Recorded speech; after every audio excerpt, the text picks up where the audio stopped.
Yalimadat a todos e sejam bem-vindos a mais um Soulful Time. Já alguma vez refletiram sobre a evolução da nossa comunidade na sociedade portuguesa? Recordam-se da história da chegada do Jamaat a Portugal? Sabem como se estabeleceram as instituições do National Council em Portugal?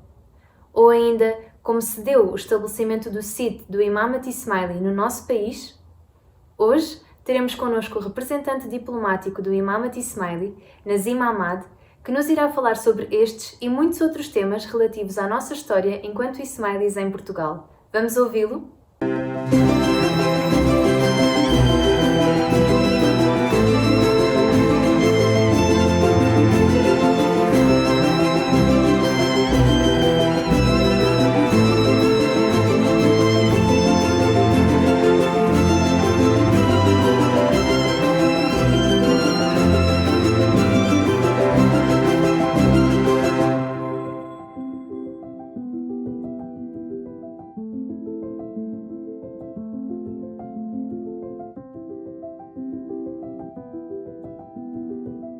Antes de nada, gostava de agradecer ao Presidente do National Council por ter-me convidado para fazer esta apresentação sobre Imamat Ismaili em Portugal.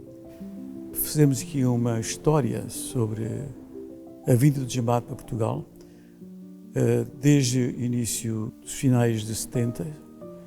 Esta informação é extremamente importante, não só para o Jamaat em geral, e estamos a falar o Jamaat da língua hispânica portuguesa, mas particularmente nossos jovens que nasceram cá e que naturalmente poderão não saber a história do Jamaat Moçambique, que está neste momento em Portugal. Em Moçambique, desde o século passado até aos anos 70, foi um Jamaat totalmente isolado na medida em que nós tornamos prisioneiros da língua. Nunca houve nenhuma iniciativa, penso eu, da liderança dos nossos antepassados em Moçambique que, de certo modo, pusessem puxar ou pedir com que, de facto, nós devíamos ter os mesmos tipos de tratamento em termos das instituições da EQRN. Como sabem, em Moçambique não havia as facilidades que a educação, na saúde e todas as outras que tínhamos noutros países africanos, como sabe, no Quênia, Uganda e Tanzânia, temos os bancos que foram criados pelo Sultano Mahamadou Shah, temos serviços de saúde e educação. E se olharmos muito rapidamente hoje em Moçambique, desde que fizemos um acordo, temos instituição, temos academia, temos uma fábrica de indústria, temos um hotel e temos uma presença fortíssima na área social que é da Fundação. Foi preciso haver este acordo, preciso haver esta passagem para que de facto hoje tivéssemos esse benefício que quem vai beneficiar são os novos membros que estão a chegar agora em Moçambique e aqueles que ficaram lá. Quando viemos a Portugal, nós não tínhamos National Council. Nós não tínhamos instituições que pudessem fazer gestão do Jamaat. Foi criado o primeiro National Council, da qual eu fiz parte como membro do Economic Planning Board. E tive o privilégio de trabalhar nesse Council, em várias áreas, e grandes responsabilidades, nomeadamente pela integração do Jamaat, precisamente na área da nacionalidade. Portanto, a criação do National Council foi de uma extrema importância, porque a criação, digamos, do National Council faz com que nós temos um acesso diretamente a Maulana Nazir Imam. Isso foi de uma extrema importância e foram criadas todas as instituições digamos, estrutura do National Council, onde várias iniciativas foram discutidas e iniciamos as discussões diretamente com Maulana Nazir Imam, nomeadamente a criação do Centro Ismaili e a criação da Fundação aqui em Portugal. Foi de uma extrema importância quando nós tivemos a criação do National Council vis-à-vis a nossa imagem junto ao Estado português. Das reuniões que começamos a ter com o Presidente da Câmara e todas as ligações que nós tivemos com o Ministério da Administração Interna, com o Ministério da Justiça, nomeadamente para que de facto a comunidade em geral fosse aceite e que fosse facilitada de acordo com as leis portuguesas para se tivessem a obtenção e a manutenção nacional portuguesa. E o facto de termos um estatuto de National Council foi muito importante. E criamos uma relação tão forte que, à medida que os anos foram passando, fomos aumentando até os nossos trabalhos e intervenções com o Estado, nomeadamente os primeiros trabalhos que a Fundação Aga Khan desenvolveu, digamos, na zona do Minho, e que de facto foi de extrema importância e deu um impacto muito positivo junto ao Estado português.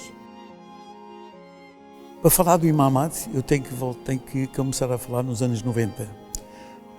De determinada altura, a Câmara Municipal de Almada convidou-me para estar presente na inauguração do Hospital Garcia da Horta. Eu sentei do lado esquerdo do Sr. Bispo de Setúbal e do lado direito sentou o Presidente da Comunidade Islâmica. E enquanto estava-se a preparar, enfim, os eventos de inauguração, o Sr. Bispo olhou para nós dois e perguntou: vocês são dois muçulmanos? E sim, claro que somos muçulmanos, e depois tivemos que dizer, um é um Sunni e outro é um Shia Ismaili.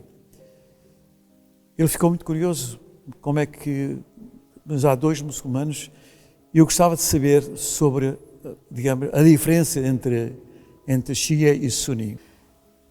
Gostava de saber também sobre isso, porque estou muito interessado sobre esta área de religiões.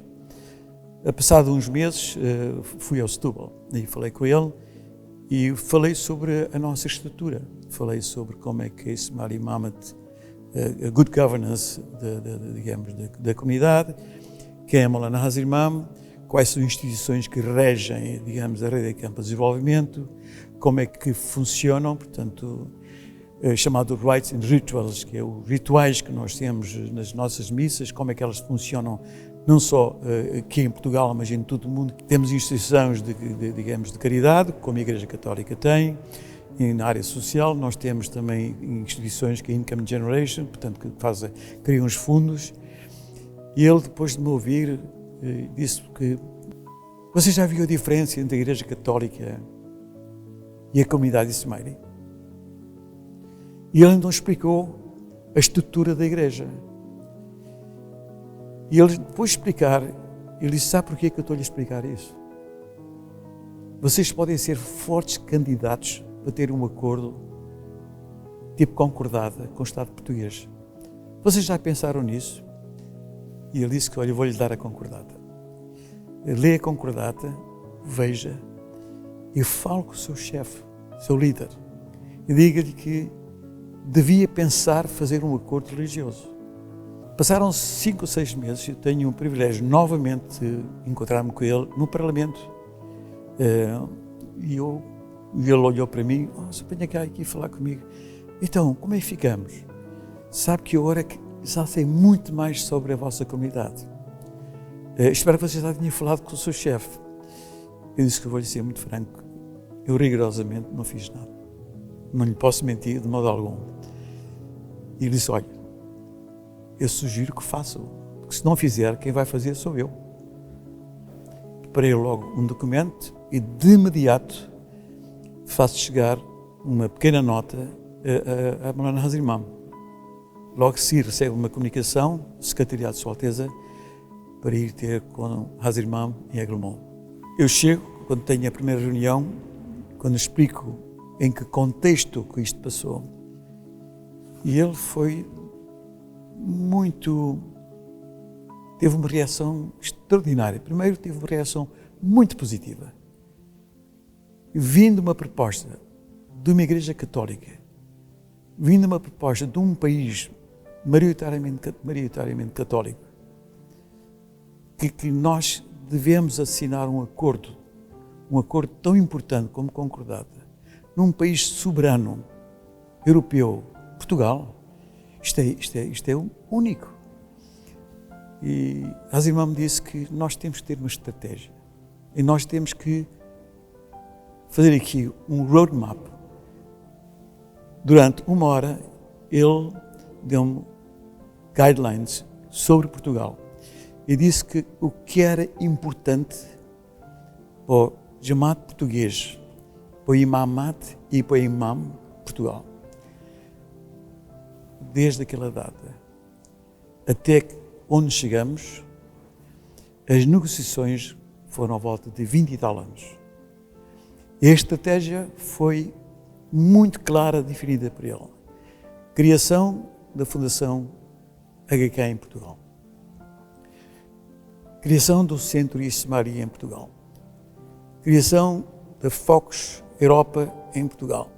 Eu podia referir vários, por exemplo, os acordos, um acordo imediatamente nessa altura com a Hagen Trust for Culture. Portanto, nós começamos imediatamente a desenhar. Mas no fim ele diz que o mais importante é que nós devemos ajudar o Estado português.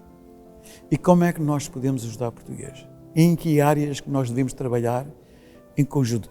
Como é que nós podemos ter hoje, ou no futuro próximo, o governo português ser nosso parceiro, ou nós sermos parceiro do governo português em várias áreas. Entretanto, fazia parte de estratégia também que, de facto, nós devíamos ter uma presença institucional, um reconhecimento do Imam Issa Maria, um reconhecimento da rede HK para o desenvolvimento, e para isso começamos a negociar um acordo muito mais largo. Pelo visto, é o primeiro acordo que nós assinamos, foi em 2005. Foi um processo bastante complexo, não foi fácil, tivemos várias negociações, da qual foram vários ministros envolvidos e que culminou com o ministro do professor Freitas do Amaral, que nessa altura ele, como um constitucionalista e um técnico nessa área, conseguiu fechar o acordo e que englobava o reconhecimento de Ismail Imamat e o reconhecimento da rede que é para o desenvolvimento na área diplomática e programática. E para isso o acordo foi assinado entre Sua Alteza e o Sr. Primeiro-Ministro e simultaneamente o mesmo acordo foi assinado pelo Príncipe Amin Aga Khan, responsável na área da rede para o desenvolvimento, e o Sr. Ministro de Negócios Estrangeiros, professor Freitas do Amaral. Isto foi um marco histórico. Isto foi, eu diria, pedra basilar da fundação, da presença da comunidade de Issa Maria Imamat em Portugal. E outro acordo que nós sempre pensamos que, de facto, nós devíamos ter um acordo mais alargado na visão que foi disposta pelo Bispo de Setúbal.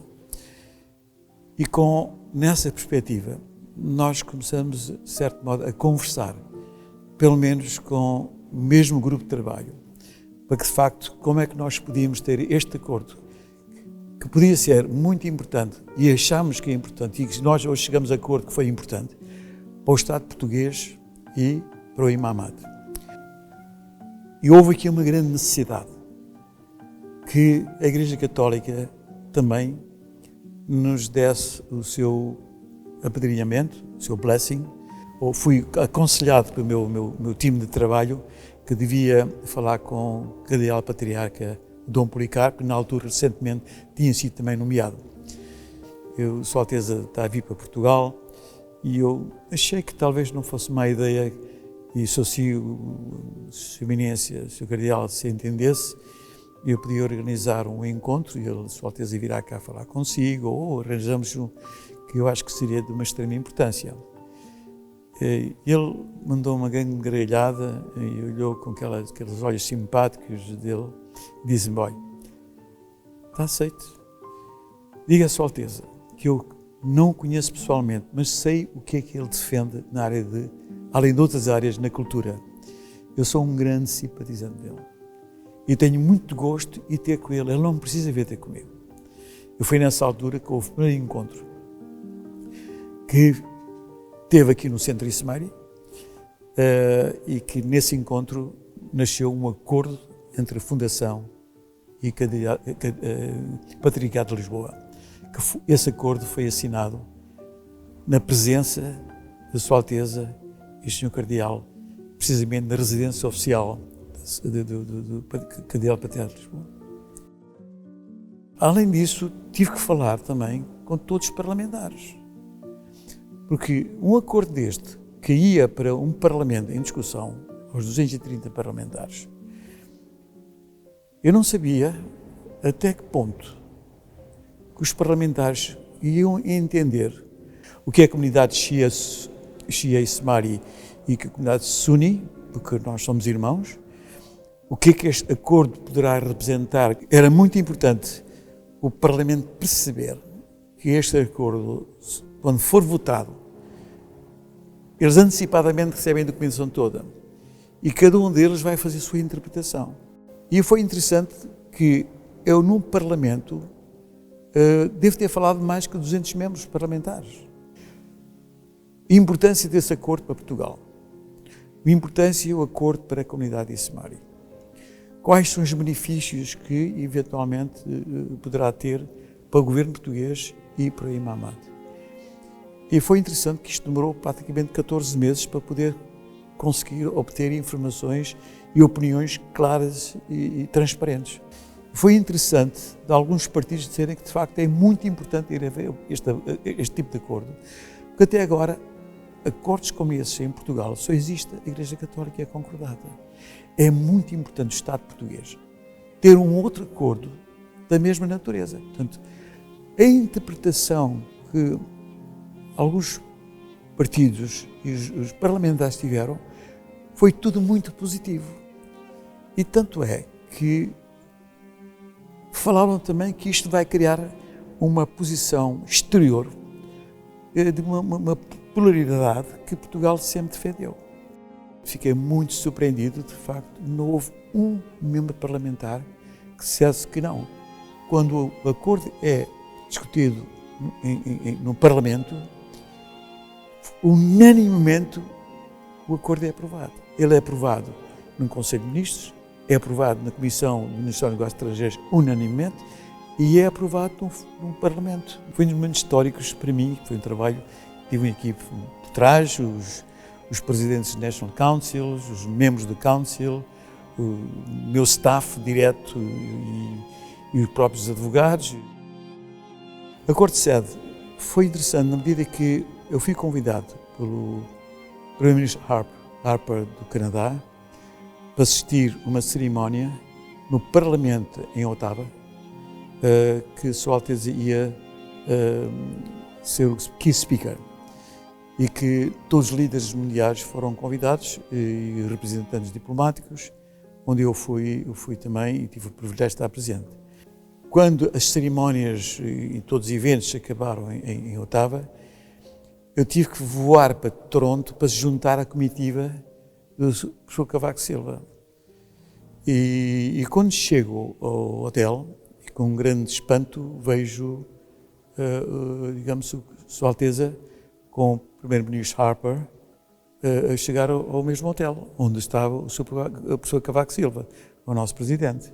Tenho um encontro com a delegação da comunidade no último piso do hotel e que estavam todos a falarem e disseram-me que, olha, sabes, o Maulana Nazim Imam acaba de ser convidado para criar uma sede mundial no Canadá. Bom, isso foi um choque que eu recebi naquela altura, sem perceber o impacto que isto podia ter.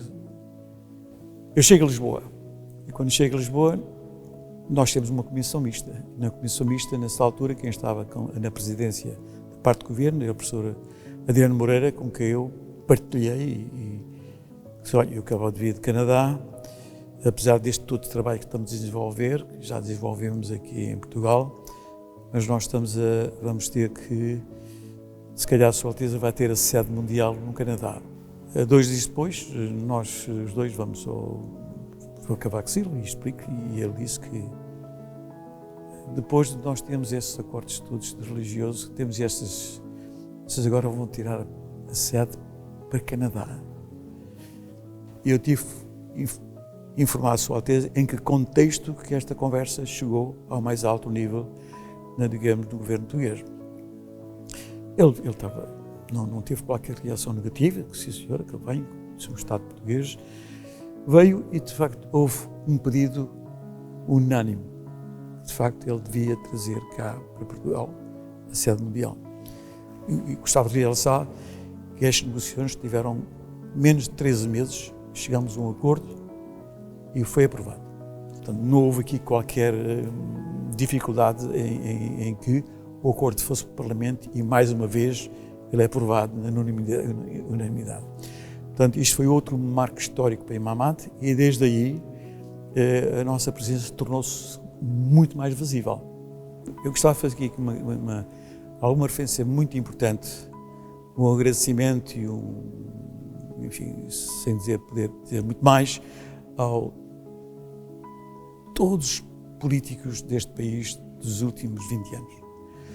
Todos membros do governo e os presidentes das repúblicas. Todos aqueles que diretamente e indiretamente deram um apoio extraordinário a uma mudança da história do Imam Mahdi, que tem uma sede depois de 800 anos, que volta a ter uma sede depois de 800 anos. E, acima de tudo, constante guidance, orientações nesses anos que Maulana Hazim Imam me deu para eu poder chegar e que nós pudéssemos chegar onde chegamos. Não posso deixar também agradecer aqui toda a estrutura dos councils dos últimos 26 anos, ou 25 anos, ou o que fosse, todos os presidentes e os membros da comunidade que direta e indiretamente, incondicionalmente apoiaram-me. Hoje temos uma presença, a visibilidade mundial muito importante. Algumas embaixadas que eram representadas via Espanha e França, a partir do momento que esses Estados perceberam que havia esta abertura do Estado português junto às outras comunidades, mas nomeadamente o respeito que tem para a comunidade muçulmana e islâmica mundial, imediatamente começaram a abrir embaixadas em Portugal. Vamos criar aqui uma escola de excelência de pré-primária, primária, secundária e pré-universitária, onde compramos um terreno de quase 50 hectares em Oeiras. Temos também áreas de cooperação, fizemos acordos com o Ministério de Tecnologia e Ciências, onde investimos também um valor bastante substancial para apoio às bolsas para estudantes em várias áreas, e nomeadamente países de língua expressão portuguesa.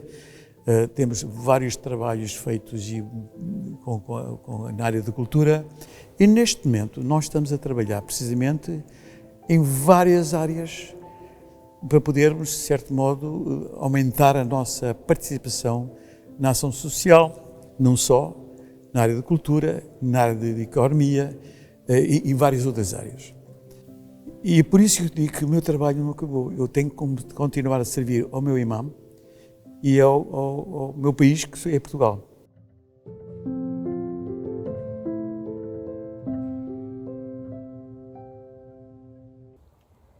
O dia 11 de julho de 2018 foi um dia histórico para o Jamaat de Portugal.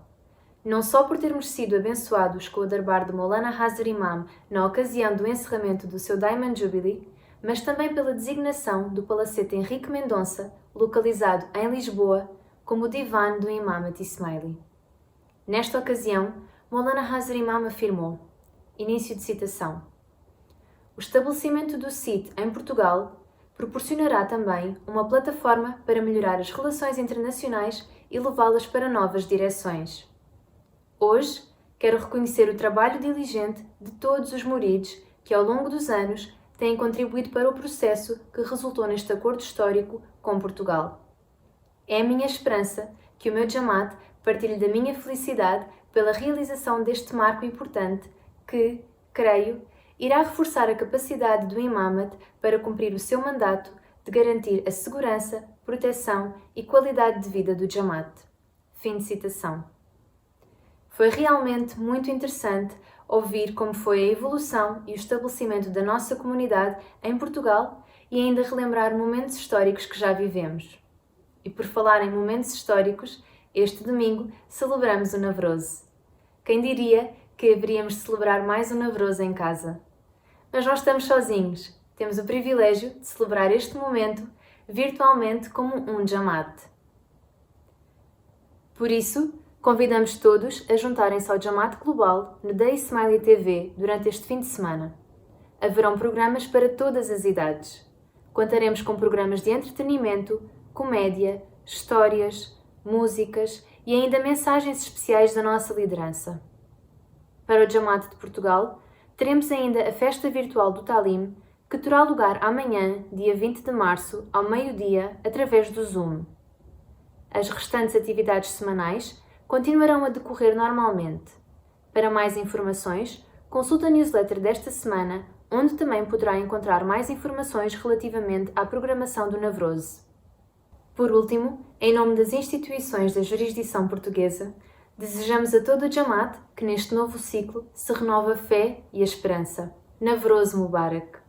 Fiquem em casa, fiquem em segurança. Ya Ali Madad.